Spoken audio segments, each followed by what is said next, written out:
Do you want or do you already have a nice chair? Do you like saving money? Well then, you're probably Asian. Asian people, on the other hand, we love to brag about how little money we spent on something because the art is in the savings. But just a stupid joke. But I promise you, the money you'll save after watching this video is serious business, okay? Serious, all right? So like, subscribe, and let's get honest.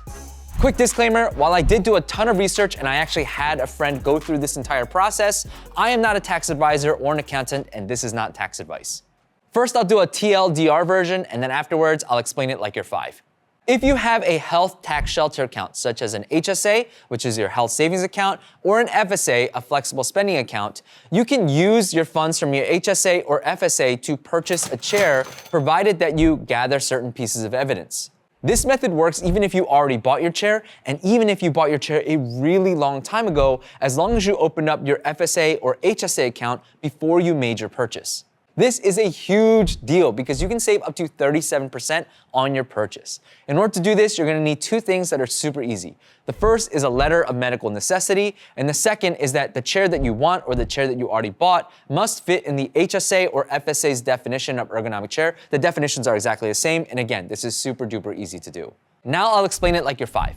In America, we have these things called tax shelters. And tax shelters are essentially places you can put your money where the government cannot touch. They cannot tax your money, they cannot get their grubby hands on it. And we're not talking about sales tax here, we're talking about income tax, which is much more significant. 2 very popular tax shelters are the HSA, the health savings account, and the FSA, the flexible spending account. These are health tax shelters. Again, if you put your money here, the government cannot touch them. It is untaxable money. To make this super clear, let's pretend that you earned $100,000 this year. Well, in America, we use something called the graduated tax system, which means that all of your money doesn't get taxed at the same rate. Every different portion amount that you make gets taxed at a certain rate. For every single dollar you earn from $0 all the way up to $11,600 is going to be taxed at a rate of 10%. Then from $11,601 all the way up to $47,150, that's going to be taxed at a rate of 12%. And then from $47,151 all the way up to $100,000 that you earned is going to be taxed at a rate of 22%. But let's say you took $1,000 of your dollars and you put it inside of an HSA. Well, when the government looks at you, they're gonna say, oh, this person only earned $99,000. And so for every dollar from $47,151 all the way up to $99,000, they're gonna tax you at a rate of 22%. And that $1,000 you put in the HSA, the government cannot and will not touch. If you didn't put that $1,000 in your HSA, that $1,000 would actually only be worth $780 because again, it would have gotten taxed at a rate of 22%. But by putting it in your HSA, that $1,000 is worth, well, $1,000. But you can only use an HSA or an FSA for health-related expenses because again, they're health-related tax shelters. But that's perfect for our scenario because a good ergonomic chair is actually considered a health-related expense. You can use that non-taxable money in your HSA for a good ergonomic chair, provided 2 things. The first thing you'll need is a letter of medical necessity, which is a note from a doctor that says you need a good ergonomic chair. I've spoken to a lot of doctors and they all said the same thing. They are more than happy to provide a letter of medical necessity if you sit for work. Like literally that's the bar, and every single doctor said, yeah, it's no skin off my back, happy to provide one.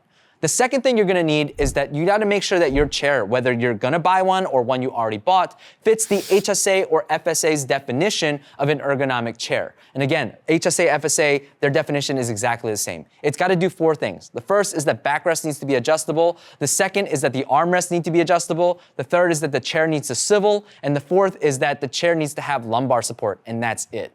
If you haven't bought your chair yet, you're just gonna go and buy one like normal, and then you'll contact your HSA or FSA, give them the letter of medical necessity and say, I'd like to be reimbursed, and super easy. Again, I had a friend go through this entire process and he said it was seamless, harmless, super easy to do. If you already bought a chair though, things can be a little bit different. You see, again, as I said in the beginning, you can still use your HSA or FSA on a chair you bought a while ago or a very long time ago, provided that you had your FSA or HSA opened before you made that purchase.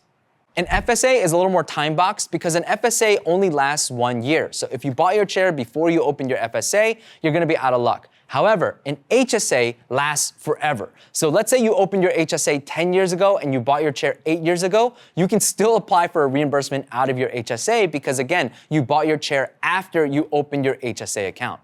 I know this method can seem a little confusing because it's not quite the same as seeing you instantly save 25% using a coupon code, but I promise you, by using this method, you are saving a huge amount of money, again, up to 37% depending on your tax bracket.